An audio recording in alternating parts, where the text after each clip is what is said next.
Over the past few days, we've learned something of the 22 victims in Nova Scotia, including where they were at the end, at home or walking the dog or on their way to work, like Kristen Beaton. Beaton was on the front lines of another threat. As a continuing care assistant with the Victorian Order of Nurses, she was worried about exposing her family to COVID-19. She had a 3-year-old son and she was also pregnant. She posted this picture in her mask and safety glasses the day before she was killed. A plea for better access to personal protective equipment. That message is already part of her legacy, thanks to her husband. And joining us now is Kristen Beaton's husband, Nick Beaton. And Nick, I don't want to add to your pain at all, but describe for us how you're feeling this evening. Completely lost, shattered, like you could make up names.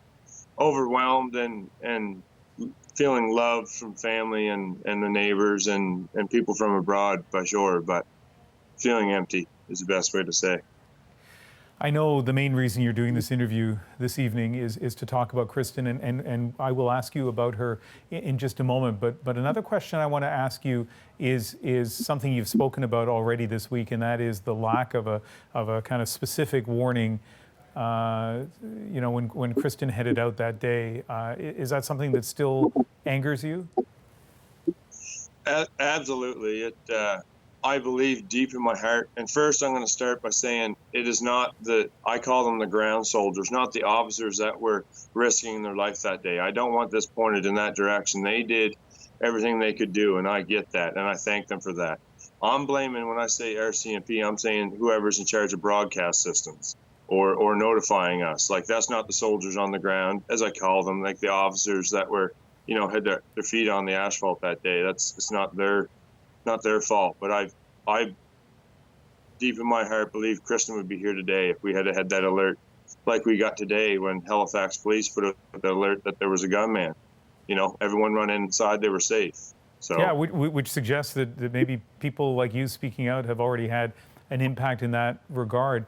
Superintendent Darren Campbell with the Nova Scotia RCMP was asked today about people who are upset about the lack of a warning or you know, an alert going out after this incident happened, and listen to what he said in answer to that. They have every right to ask those questions. They have every right to be angry. You know, public trust, as I said, is so important, and it's not something that it's gained easily. It takes a lot of work, and it's lost very easily. Nick, your reaction to that? Oh, I was talking with someone else today, and the big thing I think that we need is transparency. Like, stop hiding behind your unmarked cars. You know, like, make us feel safe again. Wear your badge with honor. You know, wear the marked car. You know, pull up to kids playing basketball, or, you know what I mean, guys. You know, whatever. Like, just, you know, we got to build this together. And this, you know, when I say this, the low life that was going around shooting that day did this to take that from us, and we need to restore it. And you know, with failures for the broadcast system, for the lack of even me knowing anything, I don't know anything yet. All as I know is my wife isn't coming home, and I'm not having my unborn baby, and Dax will grow up the rest of his life without a mom. That's all I know. Last thing, and you know, we have about a minute, and I'm sure we could talk about this for a long time, but let's finish with you telling me a little bit about your wife, Kristen. Kristen, she was wonderful. She was amazing in every way, and I said it multiple times. She loved Daxton more than life itself. Like, it was just unreal to see. And I could go on about her for days and days. I just want to use this opportunity too to talk about Kristen's fight for PPE.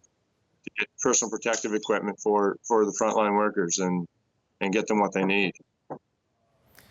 Nick, I know, well, I can't even imagine what kind of week it's been for you. So we really appreciate you taking the time with us tonight. Thank you. Thanks.